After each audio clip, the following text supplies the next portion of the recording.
Hey, welcome back, everybody, to the Financial Advisors Workshop. And this is the show where we talk to top financial advisors all across America, CFPs, smart investment advisor type people. And today we have a very unique individual who's joining us, who's a financial advisor in Birmingham, Alabama, which is one of the capitals of the South. And it's Stanley Funches. Stanley, welcome to the Financial Advisor Workshop. Hey, Brian, thank you for having me. Excellent. Well, good. Well, I've been to Birmingham, and it's a neat little city, and I know you got a great culture down there. Stanley, tell us a little bit about how you got into business. You run this firm INTELUS, but that's not the full story. So let's start at the beginning. Oh, wow. Yeah. So the journey has been a long one. It started out, I went to college at Tulane University in New Orleans. I had a great finance professor, Peter Raschuti, and he made investments interesting and compelling. And I said, hey, I want to do that for a living. So when I graduated, I interviewed with a few brokerage firms at the time. And the guy told me, he said, hey, Stanley, I want to bring you on. I want to hire you. And this was the early 90s. He said, but we know people are more successful in this business when they get close to the age of 30. You're 22 now. He said, so that's one of the things that makes me hesitant. He said, but I'm also asking you another question. He said, who in your family, again, the early 90s, who do you know who can take $50,000 right now and lose it and it'd be okay? And I thought to myself, I don't know anybody who has $50,000, let alone somebody who can invest it and lose it and be okay. Mm-hmm. And so when he said that, and I was like, I don't know anyone. And he said, well, that would be another compelling reason why you might need to wait. So I waited, and I did a lot of research. I did a lot of study over those 4 or 5 years. And at the age of 29, I decided to join the business. But I decided to do it in financial planning versus a brokerage firm. The reason I did financial planning is because I thought I could help a diverse amount of people by helping them with financial advice on their overall picture versus just their investment picture. So that's how I got into financial planning. Excellent. So you studied finance down in Tulane, and you have a lot of letters after your name: CFP, CHFC, CRPC, and you're an MBA too. So what does all that mean? Want to share that with everybody? Well, yes, certified financial planner, chartered Great. financial consultant, CRPC, chartered retirement planning counselor. Just got the CEPA, which is chartered exit planning, and MBA. I think what it means for me is that I love the business of giving great advice, and I want to make sure that I'm competent in the advice that I give, and I'm willing to put the work to learn. So for a client who comes in, they can look at me and say, hey, this gentleman is always trying to improve, always trying to learn, always trying to gain knowledge to make sure he's the best for me that he can be. Nice. So then you got started exactly where, and give us the progression up to INTELUS. Yeah, so I started out at American Express at the time. It's Ameriprise now. So I started out at American Express in 1998. Worked to build a practice there. I decided to transition into an employee relationship because I was an independent owner at that time. Decided to transition into an independent a W-2 employee relationship. And the reason I did that because we had some life changes. We had kids coming. My wife at the time wanted to go back and get her PhD. And so somebody had to have a regular income. And so I sold that practice and became an employee and worked at E-Trade for a couple of years. They had these concepts that they were trying to do with personal financial advice that didn't necessarily work out. But I was there for a couple of years. Decided I missed financial planning and the one-on-one relationship with clients so much that I took a bite at the apple for a second time. And so started to practice back again with Lincoln. And I think that was 2000, maybe 3 or 4. Okay. And been an independent operator ever since. Great. So then Lincoln, and then from Lincoln to where? Yeah. So Lincoln, then I went to LPL in 2012, came to LPL as a hybrid advisor with a group here in Birmingham. And in 2017, I decided to kind of run my own shop and not do the revenue sharing, office sharing that we were doing in 2012. Mhm. And I stayed with LPL, and INTELUS Wealth Management was born in 2017. And in Mhm. 2020, in the middle of the pandemic, I decided, hey, what better time to start an RA than in a crisis? And so I started my RA in 2020, INTELUS Advisory Group. Excellent. So now you've been at that for a number of years, which is great. And how's that working out, the new firm? Yeah, it's working out great. It's working out great. The goal is to bring a select number of advisors together, a diverse number of advisors to serve a diverse clientele, and who are like-minded, who believe in financial planning first. Mhm. And also have asset management experience, and to bring them together to have a collective goal of building a firm that lasts beyond us. Nice. So you talk a lot about financial planning. You're a CFP, and you've got the other credentials as well. What does planning do for you? How does that integrate into the whole practice? Yeah, so we lead with planning. So if a client comes to us, uh, and they might say, "Hey, I got $250,000 to invest." Mhm. Obviously we would love to invest their dollars, but at the same time, we want to have the conversation with them about what's your goals, what's your objectives, where you are in life.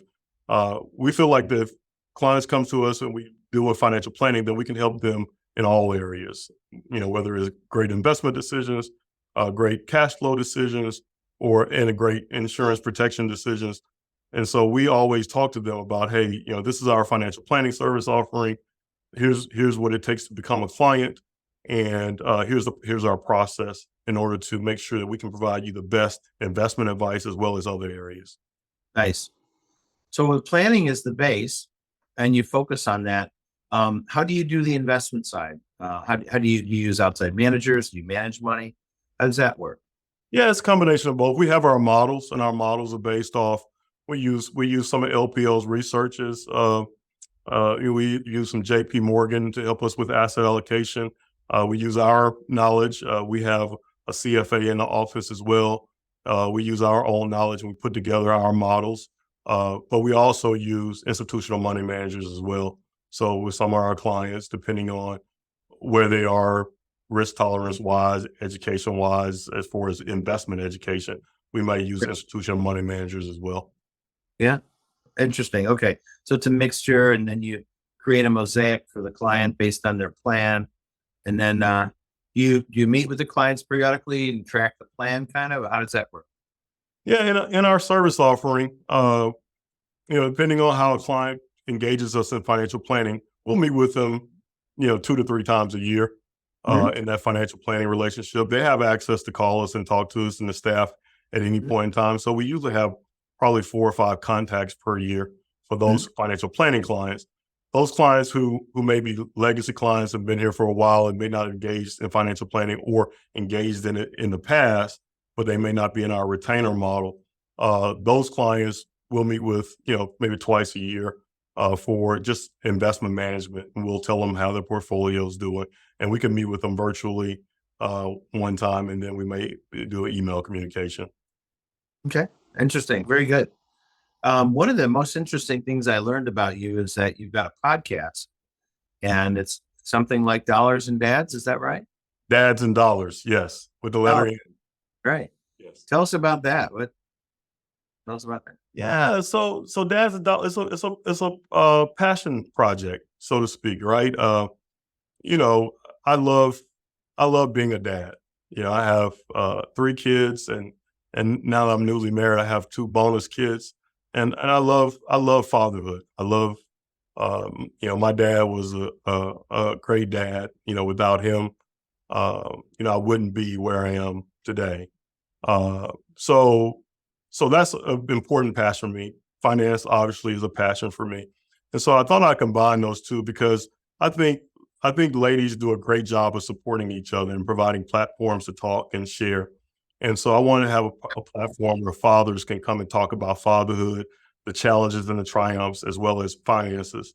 And so we have a podcast with people of different careers who are dads come on and they talk about their journeys. Nice. And how often do you do this? How often do you run episodes? Yeah. So had a lot of life changes. So we've been on sabbatical. We're going to resume in January, but it's twice a month. We drop twice a month. Great. Okay, good. And so have you met a lot of dads through that podcast? Is it also a marketing tool? Not necessarily. It's my first season was a lot of my dream guests. A lot of people who have great relationships with. And we, the conversations that we may have over dinner, we thought we'd have them on the podcast. And so that was the first season. The second season will be more us reaching out to fathers who are outside my inner circle. Nice. Very good. Well, that's really a neat stuff. Not everybody does a podcast. You've got these interesting features, and then let's drill down into the discussion of money management. So, you do have other managers, and you have a selection process for them, but then you do run some of the money on your own. So, how do you do that? Like, what kind of models? And then tell us what you think of the markets here.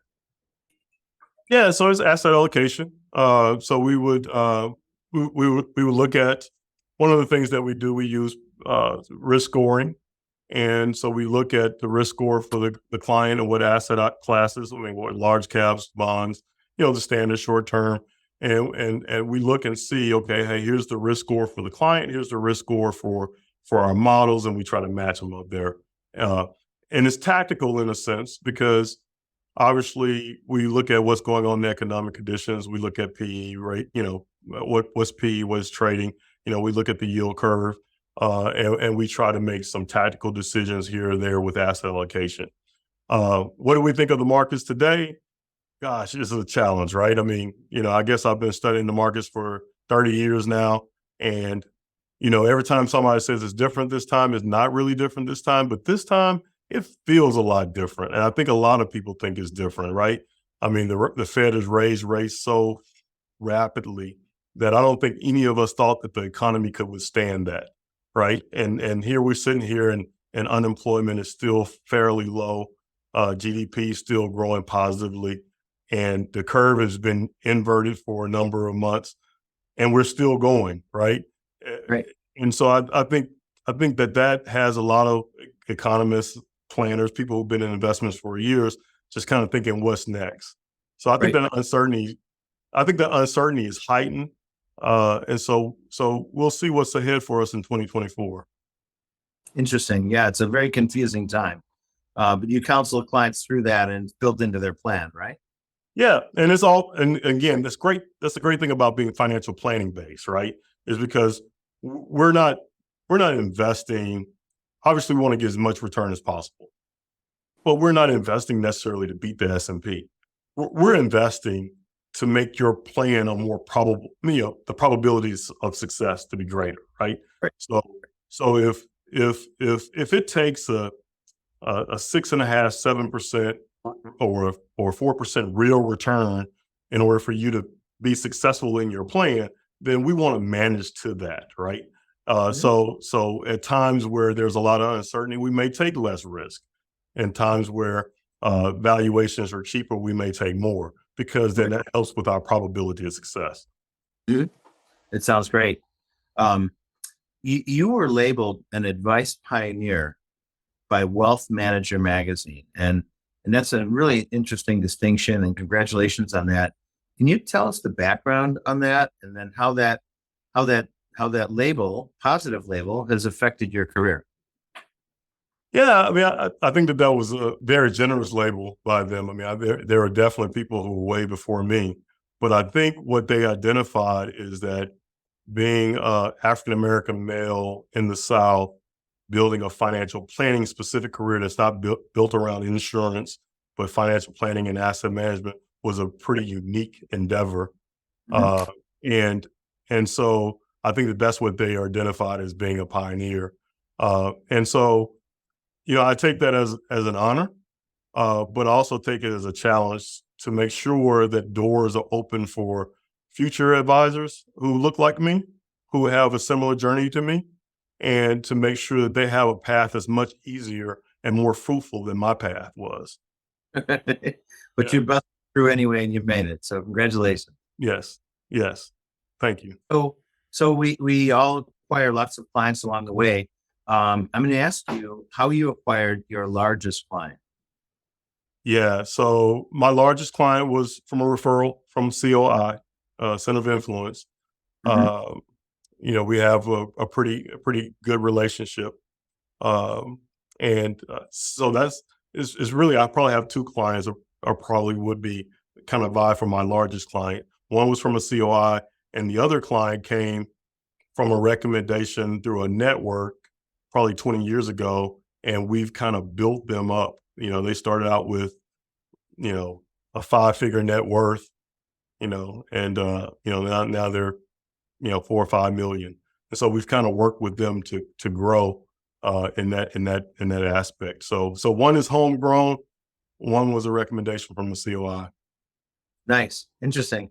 And are they typical for your clients? They're planning based as well. Those clients, do they fit into that same mold? Is that Yeah, I mean, I think that they're the exception.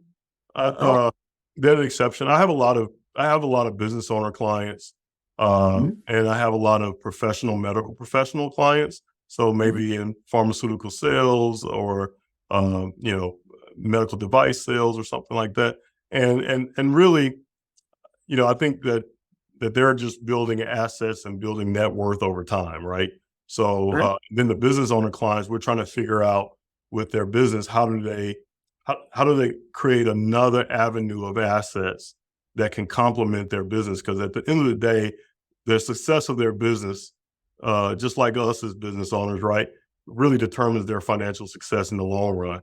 But how, in Mhm. the same time, can we diversify that and not have them invest everything in their business all the time, but also develop portfolios and other investment accounts that can run alongside, that eventually help support their eventual retirement? So that's kind of a typical thing that we're doing with business owners, Mhm. and so we're helping them build over time. A lot of our clients are first generation wealth builders, right? So Right. either they built the wealth and they came to us, and they're wanting to make sure they transfer to their kids successfully, Mhm. or they're in the midst of building the wealth and they want us to help them do it more efficiently. Mhm. Very interesting. So, what do you think is the best way, now that you've had this experience you've had, to build relationships with clients? How does that work for you? Yeah, consistency, uh, doing what you say you're gonna do, Mhm. being genuine and truthful and honest, Mhm. being confident, showing that you care. I mean, all those things are things that we try to do here at INTELUS. Nice, nice. Well, good. And now that you work with a lot of clients, what would be the ideal client? I know practices change over time. We all start out, we're looking for new people, but now in your current practice today, what is the ideal client that you might look for? Yeah, business owner, um, probably anywhere from a 500,000 to 10 million in revenue, Mhm. a year. Um, a great saver, Mhm. looking to transition in 10 to 15 years in their business, whether it's to kids, family members, third party. Um, you know, so I think that would be the ideal. And then we still deal with, again, a lot of physicians, dentists, medical professionals. So Sure. high income savers. We definitely want people who have a saving mentality. Good, good. So that's the profile. Do you have minimums to work with clients, or is it just the relationship? Yeah, no minimums.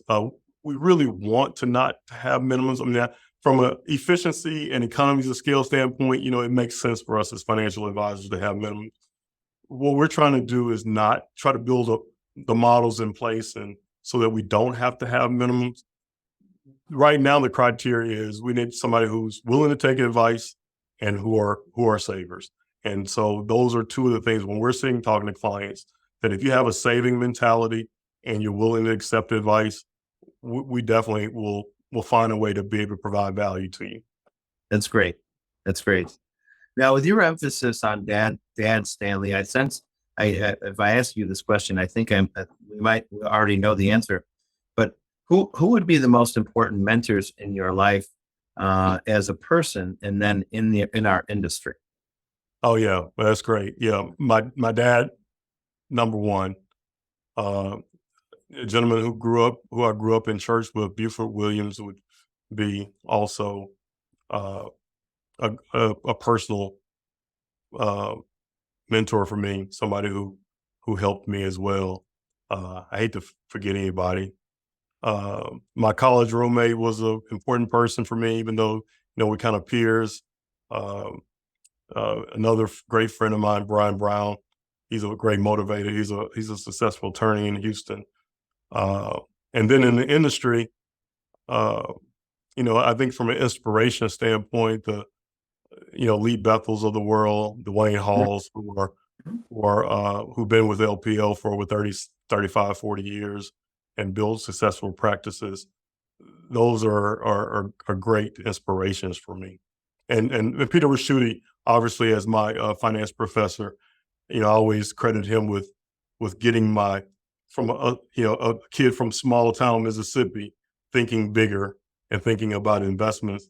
He's definitely the one who opened that gate for me. Nice.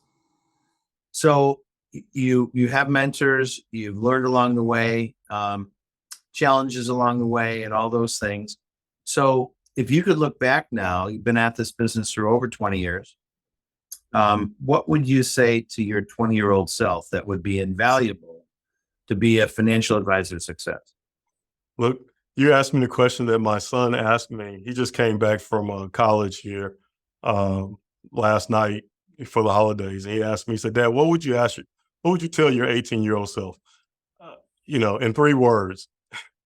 And I don't know if I had just 3 words for him: resiliency. But what I would tell my 20-year-old self is that, hey, perseverance, just hang in there, right?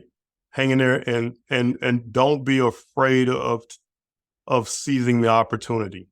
I think sometimes when opportunities present itself, we have this self-doubt. We might, I think that today they call it imposter syndrome. And so I think early on in my career, when I had knowledge and I had all the energy and everything to take advantage of certain opportunities, I think I may have not seized them in a way that I would today, being a veteran in the business. So I would say resiliency, and make sure that when opportunity presents itself, you seize the opportunity. Keep running. Great.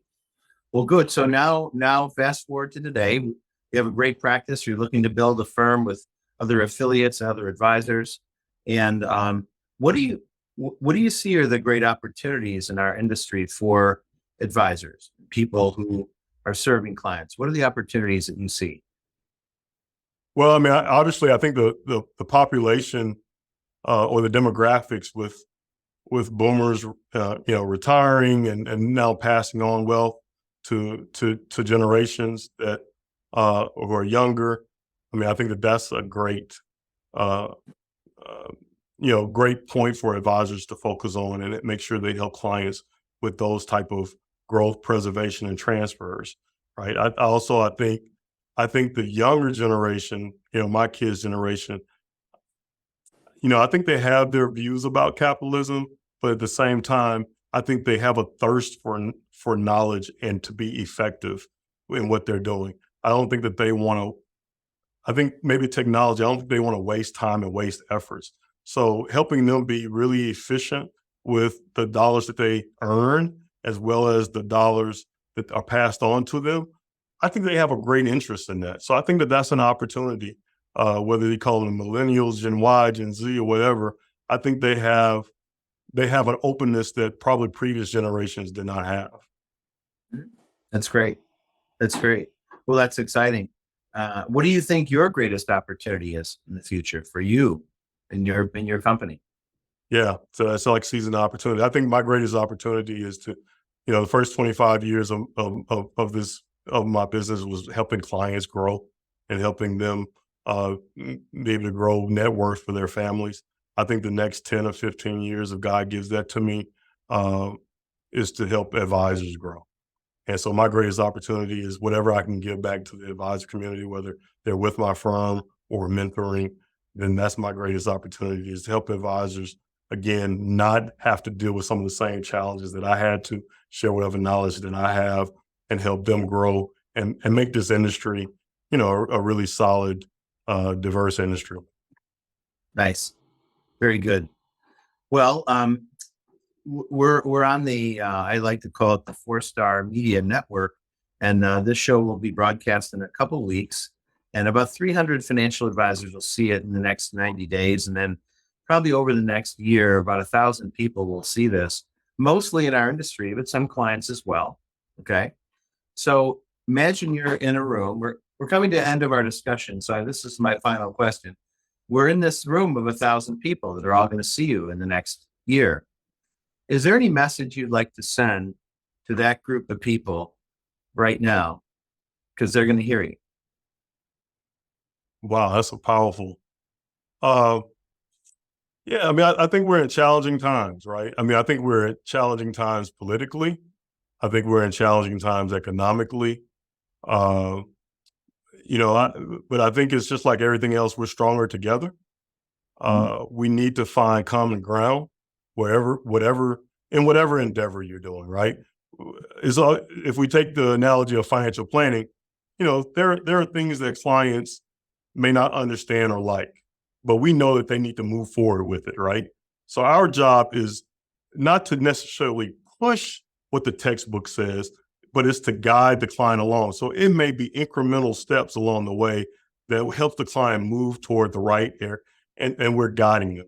And that's the same way that we need to work together as Americans or as people throughout the world is, hey, let's find the common ground and let's move on that. And let's move. And if we keep finding common ground, then we will be making progress instead of regressing. That's a great message. Cooperation rather than conflict, working together. It's a great message. Yeah. Thank you. Thank you very much. Thanks for that and all your insights. And thanks for being with us today, Stanley, on the Financial Advisors Workshop. Hey, thank you so much for having me, Brian. I enjoyed it. Our pleasure. We'll check in with you again later on at some point. And I want to thank everybody for being with us today. And we'll be back again with another great episode with another super smart financial advisor like Stanley. And we will sign off for today. Over and out. Financial Advisors Workshop. Back with another episode soon. Thanks, everybody. Thank you. Thank you.